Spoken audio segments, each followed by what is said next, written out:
नमस्ते दोस्तों, आज हम आपको भगवान लक्ष्मण के बारे में कुछ रोचक तत्व बताएंगे, तो वीडियो में अंतिम तक बने रहें और लाइक और सब्सक्राइब कर दीजिए। तो चलो शुरू करते हैं। भगवान लक्ष्मण रामायण के एक आदर्श पात्र हैं।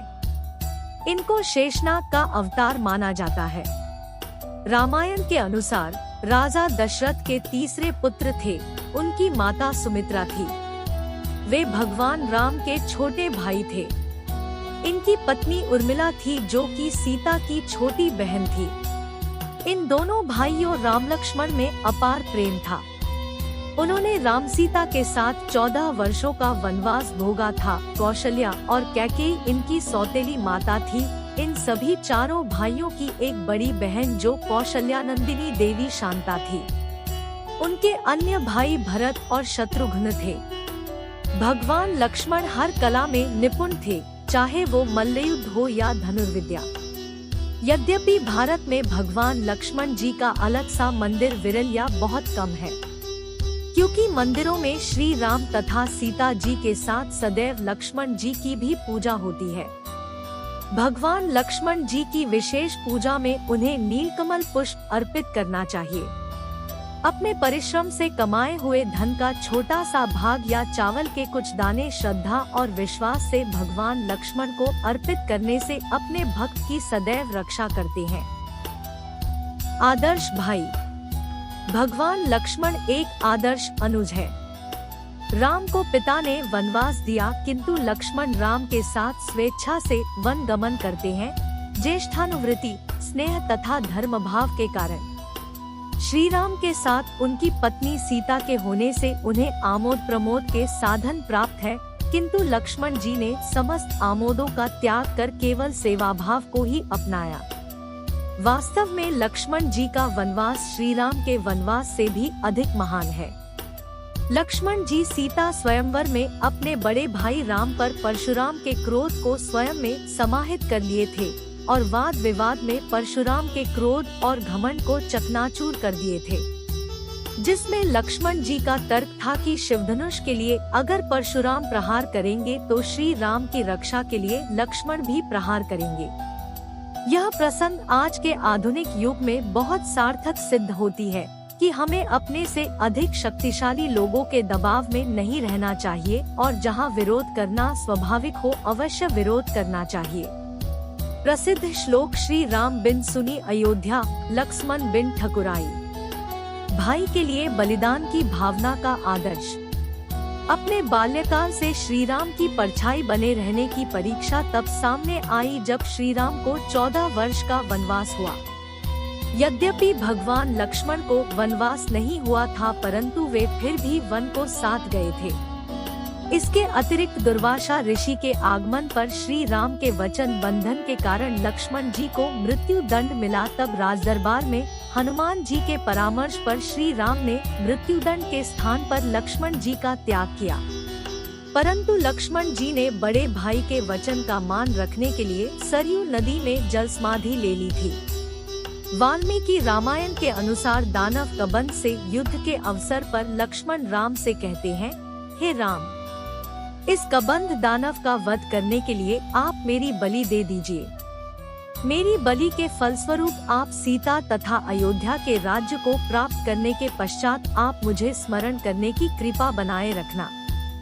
सदाचार का आदर्श। सीताहरण के संदर्भ में राम रावण युद्ध हुआ। लंका में युद्ध प्रारंभ हुआ तो राक्षसों से वानर सेना अधिक शक्तिशाली जान पड़ती थी। तभी अचानक मेघनाद ने अंतर्धान होकर माया के प्रभाव से अपने को छिपा लिया और राम तथा लक्ष्मण को बाणों से बेध डाला। वे बाण राम और लक्ष्मण को लगकर सर्प बन जाते थे। वे दोनों शरशैया पर मूर्छित होकर पड़े हुए थे। तभी राम और लक्ष्मण को मरा हुआ जानकर मेघनाद ने यह सूचना रावण को दी। रावण ने दासी त्रिजटा के साथ विमान में सीता को भेजा।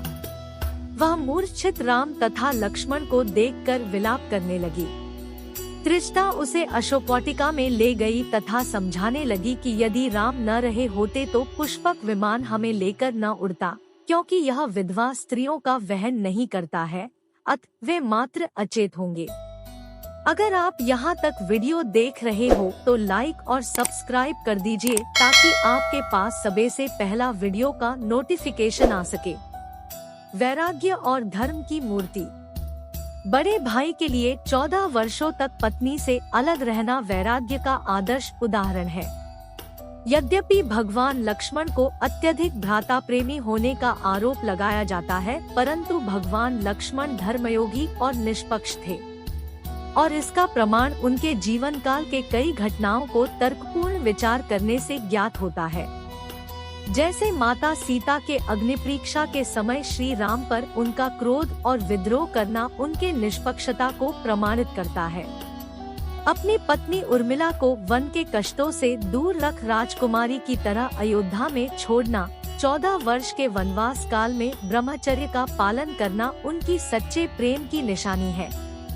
अपनी माताओं के सेवा हेतु पत्नी उर्मिला को अयोध्या में छोड़ना मातृप्रेम को दर्शाता है। मेघनाद, इंद्रजीत जैसे योद्धा जिसने स्वयं लक्ष्मण सहित राम और हनुमान को भी युद्ध में पराजित किया था, उस योद्धा से 2 बार पराजित होने के बाद भी युद्ध करना और विजय प्राप्त करना भगवान लक्ष्मण की निडरता, सामर्थ्यता और श्रेष्ठ युद्ध कौशल को इंगित करता है। लक्ष्मण के वंशज। लक्ष्मण के अंगद तथा चंद्रकेतुमल नामक 2 पुत्र हुए जिन्होंने क्रमशः अंगदिया, पुरी तथा कुशीनगर की स्थापना की। चंद्रकेतु मल्ल युद्ध में निपुण थे, इसलिए चंद्रकेतु द्वारा शासित राज्य को मल्ल देश या मल्ल भूमि या मल्ल राष्ट्र कहा जाने लगा और यही बाद में मल्ल महाजनपद नाम से जाना जाने लगा। आज भी कुशीनगर के मल्ल राजपूत चंद्रकेतु को ही अपना पूर्वज मानते हैं। उदाहरण चाहिए, गुर्जर प्रतिहार वंश की उत्पत्ति पर चर्चा करने वाला 837 सी का जोधपुर शिलालेख है। यह भी वंश का नाम बताता है, जैसा कि प्रतिहार लक्ष्मण से पूर्वजों का दावा करते हैं, जिन्होंने अपने भाई रामचंद्र के लिए द्वारपाल के रूप में काम किया था। इसका 4था श्लोक कहता है, रामभद्र के भाई ने द्वारपाल की तरह कर्तव्य निभाया। इस शानदार वंश को प्रतिहार या परिहार के नाम से जाना जाने लगा। मनुस्मृति में प्रतिहार शब्द एक प्रकार से क्षत्रिय शब्द का पर्यायवाची है। लक्ष्मण के वंशज गुर्जरा प्रतिहार, राजपूत अथवा चाहमान, चौहान कहलाते हैं। उदाहरण चाहिए, वे सूर्यवंशी वंश के क्षत्रिय हैं। लक्ष्मण के पुत्र अंगद, जो करपत, राजस्थान और पंजाब के शासक थे, इस राजवंश की 126वीं पीढ़ी में राजा हरिश्चंद्र प्रतिहार का उल्लेख है।